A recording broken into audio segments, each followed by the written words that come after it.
In the previous video, we had discussed about zeros of a polynomial or roots of a polynomial, and we also did some example problems from the exercise number 2.2, where we discussed some problems related to zeros of the polynomial. Okay, let us quickly recall what do we mean by the zero of a polynomial. So when we have a polynomial given by an expression in a certain variable, the zero or root of the polynomial is the value of x at which the expression evaluates to zero. So whatever number we put in place of x, if that number gives the whole expression value to be equal to zero, then that particular number is called as the zero of that polynomial or root of the polynomial. Okay, so now we'll continue with our exercise problems. So the next set of problems is that the first of which is to verify whether a given value of x is a zero of a particular polynomial or not. So we have given this polynomial 3x plus 1, and we are asked to verify whether x equals 1 by 3 minus 1 by 3 is a root or zero of this polynomial or not. So all we have to do in such a case is we just have to substitute this value of x in the expression for the polynomial and see what it evaluates to. If the evaluation turns out to be 0 for that value of x, then that value of x is a zero of the polynomial. So we have to just substitute x equals minus 1 by 3 in the expression for the polynomial. So we have to find basically p of minus 1 over 3. So that will be 3 into, in place of x, we are going to put minus 1 over 3 plus 1. So we'll have this 3 and 3 cancelling out. So we are left with only minus 1 in this case. So minus 1, and then we have the plus 1. So this is equal to 0. So since p of minus 1 by 3 equals 0, p of minus 1 by 3 equals 0, minus x equals minus 1 over 3 is a 0 of the polynomial p of x equals 3x plus 1. Okay, so we have verified that x equals 1 minus 1 upon 3 is indeed a root or 0 of the polynomial 3x plus 1. Now similarly, we have to do the same thing here. We have a polynomial which is a quadratic polynomial in this case. The first one is a linear polynomial, so it has only one root. Now we have a quadratic polynomial, so the degree of the polynomial is 2 because the highest power of x is 2, and therefore we are given two roots, two values, and we have to check whether these are roots or not. Okay, let's see. Maybe one of them is a root and the other is not a root, and or maybe both are the roots. So let's check and find out. So the first thing we will do is we will find it for x equals minus 1 over root 3. So that means we are going to find p of minus 1 over root 3. So that will be, in place of x, we will substitute minus 1 over root 3. So that's 3 into minus 1 over root 3 square minus 1. So that will be equal to 3 into minus 1 over root 3 square is simply 1 by 3. So minus 1 square is 1 and root 3 square is 3, and that's minus 1 there. So the 3 and 3 will cancel out, and we will be left with only 1 in that case. So that will be 1 minus 1, which is equal to 0.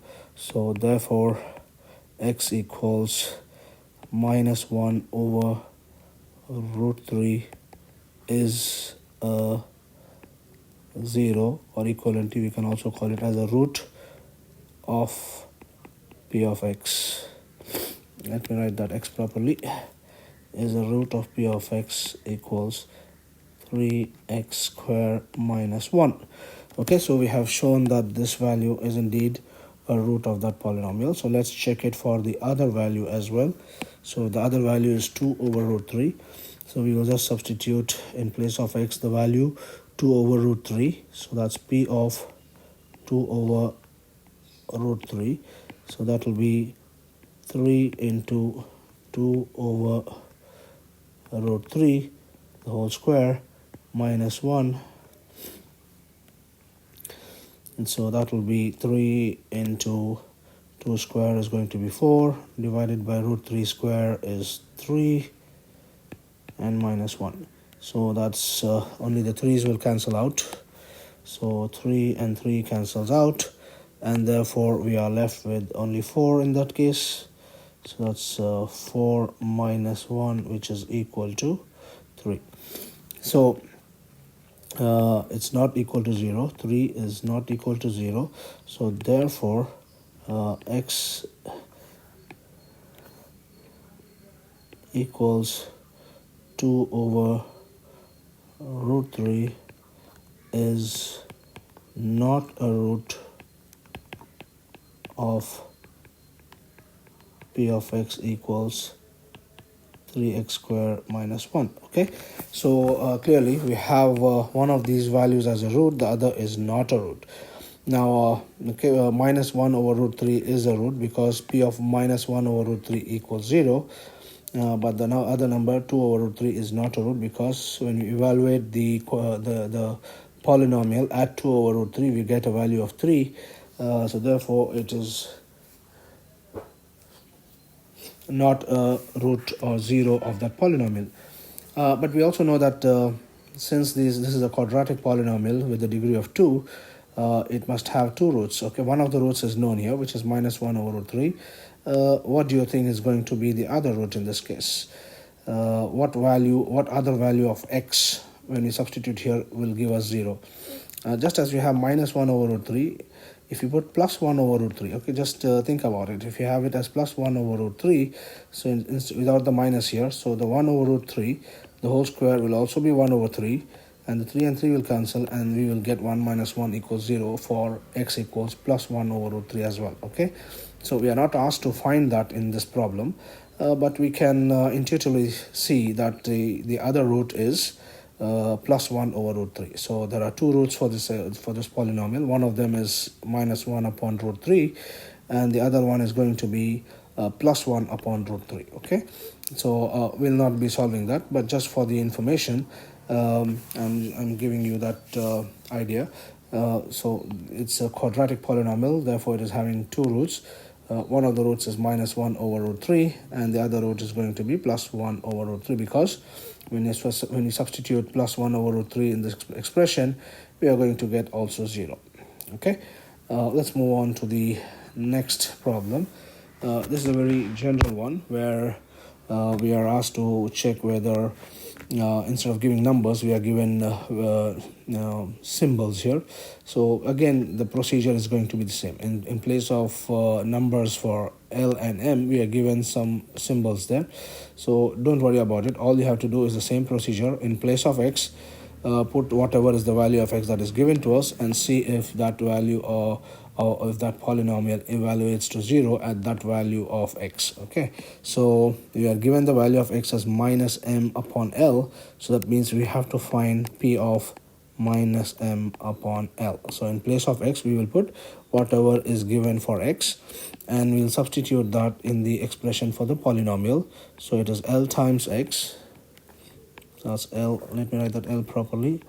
L times x. X is minus m upon L, plus we have the m, so the L's will cancel out, so L and L will cancel out, so we end up with just minus m and then the plus m, which is equal to 0.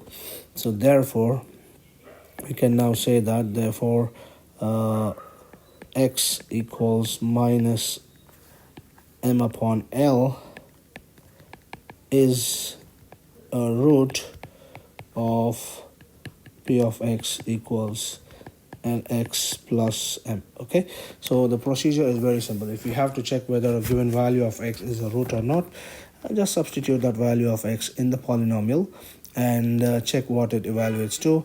If it evaluates to 0, then it is a root. If it evaluates to some other value which is not 0, then that particular value of x is not a root or is not a 0 of that particular polynomial. Okay, let's move on to the next problem. Here we are given some polynomials and we are asked to find what are the roots in each of those polynomials. And the simplest way to do that is to solve the polynomial equation. That means equate the polynomial to 0 and then solve for x. So what we will do is we will make p of x equals 0. So p of x equals 0. That's our polynomial equation. So that is x plus 5 equals 0. So therefore we are going to get x equals minus 5. So the root of the polynomial, or the 0 of the polynomial x plus 5, is x equals minus 5, clearly. Okay, so you can clearly see that when we put x equal to minus 5 in the expression, we are going to get the expression to be equal to 0. So when you put minus 5 here, minus 5 plus 5 equals 0. So therefore x equal to minus 5 is a root. Okay, is a root, or we can also call it 0 of that polynomial. Okay, now similarly here for the second one, 2x plus 5, so we are going to equate the polynomial to 0. That means that that gives us the polynomial equation. So that is 2x plus 5 equals 0. So that will give us 2x equals minus 5.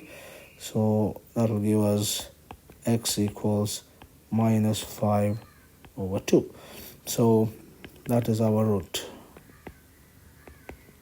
Okay, so x equals minus 5 over 2. So you see, what we simply do is we create the polynomial equation, that is simply making the polynomial equal to 0 and then solving for x. So we get x equals minus 5 over 2 as the root for this. Again, substitute this value in the expression for the polynomial and see what we get. When you put minus 5 by 2 in place of x, 2 into minus 5 over 2, the 2 and 2 will cancel out and we'll be left only with minus 5 here. So minus 5 plus 5 is 0. Okay, so the same procedure applies for the next one as well. So we are going to equate the polynomial p of x to 0. So that is 3x minus 2 equals 0. So that will give us 3x. We take the 2 to the other side. So minus 2, when it goes to the other side, will become plus 2. And therefore we will have x equals 2 over 3 is a root of that polynomial. So substitute 2 over 3 in the expression and see what we get. When we put 2 over 3 in place of x, 3 into 2 over 3, so the 3 in the numerator and the 3 in the denominator will cancel out and we'll be left only with 2. And so 2 minus 2 is indeed 0, which means 2 over 3 is a root. Okay, so we have found x equals 2 over 3 as a root of this polynomial. Next we have p of x equals 3x. Again, the procedure is same. So we are just going to equate it to 0. So p of x equals 0. That's our polynomial equation. So that is 3x equals 0. So x will be equal to 0. We take the 3 to the other side, it will go into the denominator. So therefore 0 over 3 is 0. So 0 is a root. Okay, or we can also call it as a 0 of the polynomial. Okay, so the 0 or root of this particular polynomial is just 0. Okay, again, this is something that we wrote as an observation in the previous video, that the 0 of the polynomial need not be 0. Okay, it can be any number, but sometimes it can be 0 as well. Okay, there is not a necessity that the 0 of a polynomial is always 0. It can be any number, as we have here. Minus 5 is a root in this case. Minus 5 over 2 is a root, or 2 over 3 is a root. So there can be any value. But for some polynomials, 0 could also be a root of the polynomial. But in general, it is not necessary that 0 is always a root or 0 of the polynomial. Okay. Now again, this particular problem is very similar to the previous one. The only difference is that instead of the number 3, we are given a constant a, and we are told that a is not equal to 0. It can be any number other than 0. So it could be 3 as well. It could be 4, 5, minus 2, whatever. So a is any number which is not equal to 0. The procedure is still the same. So we are going to create the polynomial equation. which is p of x equals 0. So that will be ax equals 0. So if ax is equal to 0, so that will give us x equals 0 by a, and we are given very clearly that a is not equal to 0, so it will not be 0 by 0. If it is 0 by 0, then it will be an undefined number. So it is 0 by some non-zero number, which is going to be simply equal to 0. Okay, so that is our root of the polynomial ax. So again, this is having the same form as the previous one, except that the number is not given. Okay, it can be any number other than 0.